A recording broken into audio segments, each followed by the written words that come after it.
my name is Aditya and I'm one of the founders of appOrbit. In this demo, I'm going to show how you can manage the entire application lifecycle of a Windows-based application that works with .NET and SQL Server. To get started, I'm going to deploy an application that's SQL Server based. All application deployments start from what we call as application templates, which specify the detailed description of the application. I'm going to select the SQL Server application and choose to power on this application. We'll give it a name saying that this is our Windows SQL ticketing application. And I'm going to choose an infrastructure to deploy this on. appOrbit supports all the infrastructure, both on-prem and public cloud, so you can choose any infrastructure to work with. For the purpose of this demo, I'm going to select this VMware-based environment on-prem to deploy the application.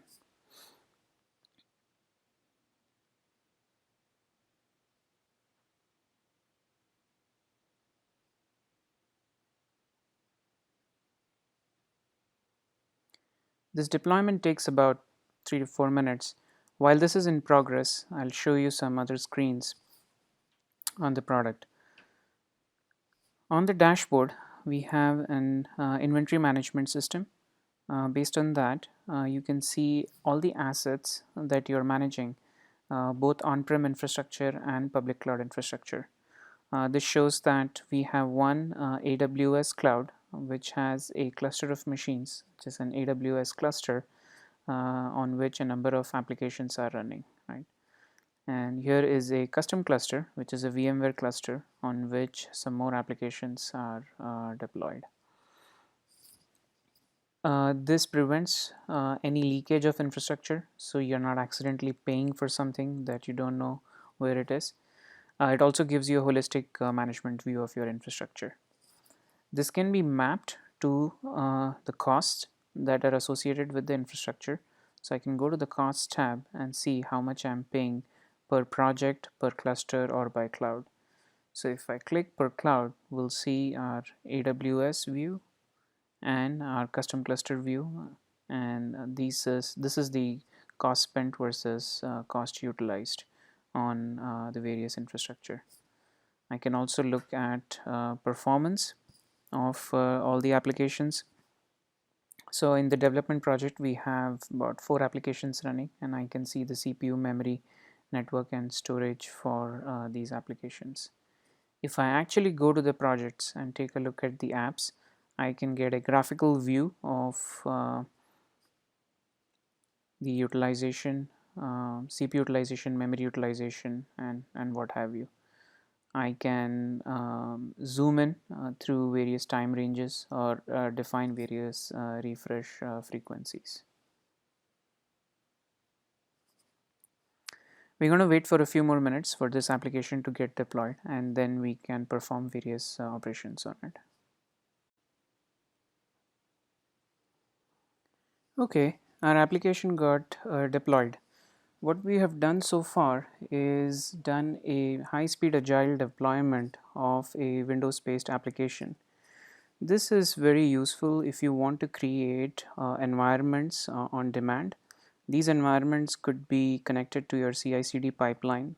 So as soon as you have a fresh piece of code, you can have a test environment created out of that for testing purposes. What I'm going to do is consume this application. There are a number of entry points defined over here. I'm going to consume it through the HTTP interface. And here we are. This is a Windows based application. I'm going to log into that and use the product.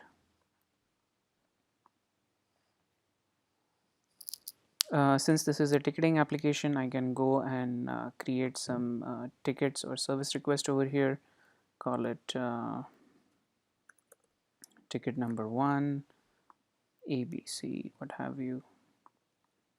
I can consume the application as a regular user, and you see that my ticket 1 got created. Right. This is an example of sort of creating environment as a service. Once you have one instance of the application running, you can perform a number of operations on them. For example, I can stop this application if I'm done with what I had to do.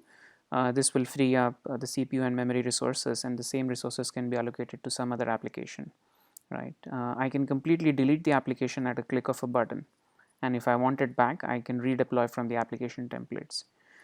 Basically, I get agile CRUD operations, right? Delete, stop, start, what have you. I can also take application level snapshots. I can snapshot these entire environments so that I can clone them, reproduce them, migrate them for various purposes. A very common use case on snapshot is here is our snapshot. It got the snapshot was taken in a matter of few seconds. I was saying a very popular use case around snapshot is actually to make clones of defective environments. Let's say in the dev test phase of a product, you run into some bugs, right?